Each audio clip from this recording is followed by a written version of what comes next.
9 নম্বর, রাসূল সাল্লাল্লাহু আলাইহি ওয়াসাল্লাম ভবিষ্যৎবাণী, এই শাম প্রদেশে ফিলিস্তিনি সিরিয়ায় আপনার ইমাম মাহদী আগমন করবেন। কি করবেন? আগমন করবেন। ইমাম মাহদী না আসলে কিয়ামত অনুষ্ঠিত হবে না।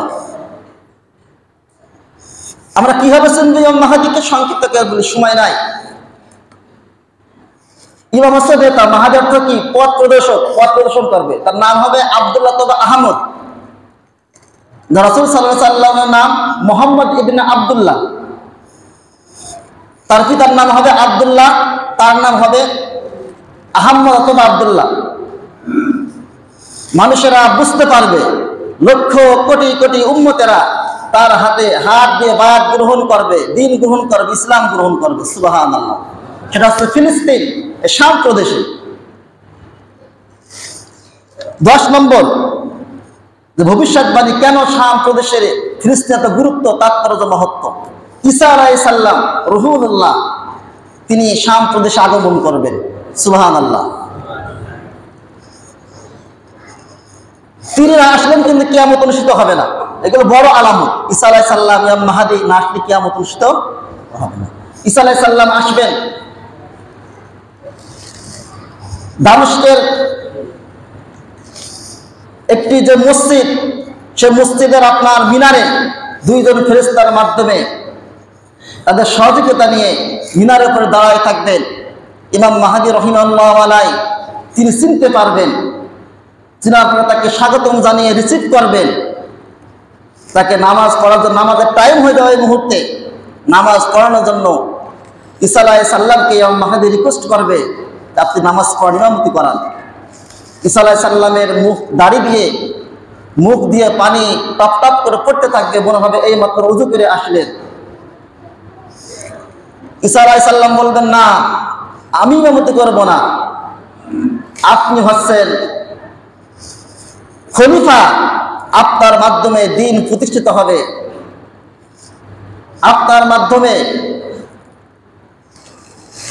দিন প্রতিষ্ঠিত হবে। 1 রাত, হাদিস শরীফের ভিতরে আছে, লাইলাতুন ওয়াহিদা, এক রাতের মাধ্যমে ইমাম মাহদী রাষ্ট্রনায়ক হবেন। সুবহানাল্লাহ। আমরা তো কত কষ্ট করি, 15 বছর 16 বছর ধরে কি চেষ্টা করে তাড়াতে পারি না, রাষ্ট্রনায়ক হতে পারি না। কিন্তু ইমাম মাহদী কি 1 রাতের মাধ্যমে কি হবেন? রাষ্ট্রনায়ক হবেন। ঈসা আলাইহিস সালাম আগমন করবেন শাম প্রদেশে, ইমাম মাহদী নামাজ পড়াবেন। ঈসা আলাইহিস সালাম তার পেছনে নামাজ পড়বেন। নামাজ পড়ার পরে কার্যক্রম শুরু হবে দাজ্জালের হত্যা করা। 11 নম্বর যে ভবিষ্যৎবাণী, বিশ্ব পরিচালনা করবে, বিশ্ব পরিচালনা করার জন্য হেড কোয়ার্টার হবে আপনার ফিলিস্তিন, শাম প্রদেশ। বাংলাদেশ রাজধানী কি? ঢাকা। ঢাকা থেকে সব পরিচালনা হয়, ঠিক কিনা? সৌদি আরব আপনার হেড কোয়ার্টার হবে না, বাংলাদেশ আপনার হেড কোয়ার্টার হবে না, হেড কোয়ার্টার হবে ফিলিস্তিন। এখান থেকে আপনার তাম বিশ্ব পরিচালনা করবেন ইমাম মাহদী রাহিমাহুল্লাহ আলাইহি। সুবহানাল্লাহ। 12 নম্বর ভবিষ্যৎবাণী, রাসূল সাল্লাল্লাহু আলাইহি সাল্লামের দাজ্জালকে হত্যা করার জন্য ইমাম মাহদীকে নিয়ে, ঈসা আলাইহিস সালাম তার উম্মতদেরকে নিয়ে, লক্ষ কোটি কোটি উম্মতদেরকে নিয়ে দাজ্জালকে হত্যা করার জন্য সামনে অগ্রসর হবে। সুবহানাল্লাহ। বাবে লুদ নামক একটি স্থান, ওই স্থানকে দাজ্জালকে হত্যা করা হবে। সুবহানাল্লাহ। সম্মানিত সূত্র কুরআনের প্রেমিক ভাইরা, 13 নম্বর যে ভবিষ্যৎবাণী, শেষ জামানায় কোথাও ইমানদার ব্যক্তি খুঁজে পাওয়া যাবে না, কোথাও আপনার মুমিন ব্যক্তি খুঁজে পাওয়া যাবে না। একমাত্র শাম প্রদেশে, অর্থাৎ ফিলিস্তিনি আপনার ইমানদার, মুত্তাকি, মুমিন বান্দা খুঁজে পাওয়া যাবে। সুবহানাল্লাহ।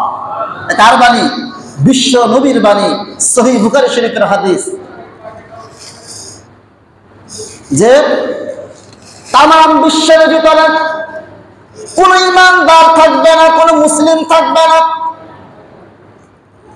তারা পথ হারা হয়ে যাবে, দিন হারা হয়ে যাবে, একমাত্র শাম প্রদেশে অর্থাৎ ফিলিস্তিন, জর্দান, সিরিয়া, লেবাননে আপনার ইমানদার পরেজগার মুত্তাকি থাকবে। তাদেরকে যতই অত্যাচার জুলুম নির্যাতন করা হোক, তাদেরকে যতই আপনার হত্যা করা হোক, শহীদ করা হোক, মৃত্যুর ভয় দেখানো হোক না কেন, প্রথমে বলেছিলেন ইন্নাল্লাযীনা ক্বালু রাব্বুনাল্লাহু সুম্মা ইসতাকামু তাতানাজ্জালু আলাইহিমুল মালায়েকা তাদের রক্ষা করার জন্য আল্লাহ তাআলার পক্ষ থেকে ফেরেশতা চলে আসবে। সুবহানাল্লাহ। ইস্তেকামাত থাকবে, বিশাল থাকবে, দ্বীনের কত বিশাল থাকবে।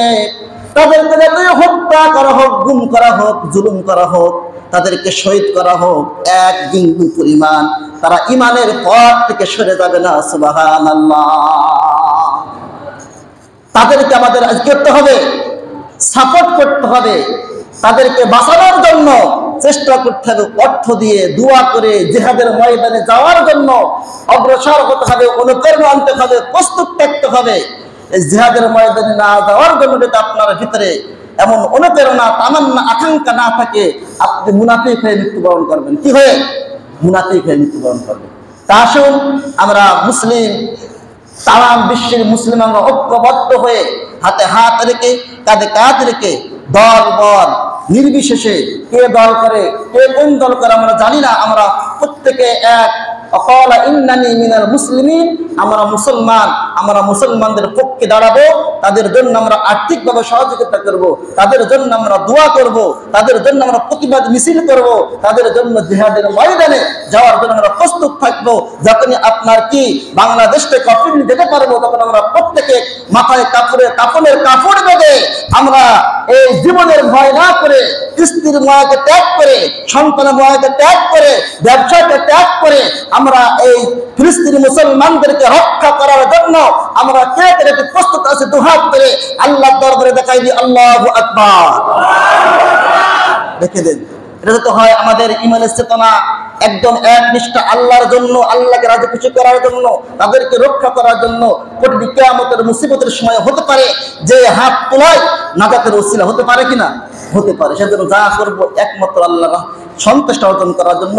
আল্লাহ সুবহানাহু ওয়া তাআলা আমাদেরকে ফিলিস্তিনি মুসলমানদের পক্ষে থেকে আমাদেরকে কাজ করার তৌফিক দান করুন। আমিন। ওয়া মা তাওফীক ইল্লা বিল্লাহ। আসসালামু আলাইকুম ওয়া রাহমাতুল্লাহি ওয়া বারাকাতুহু।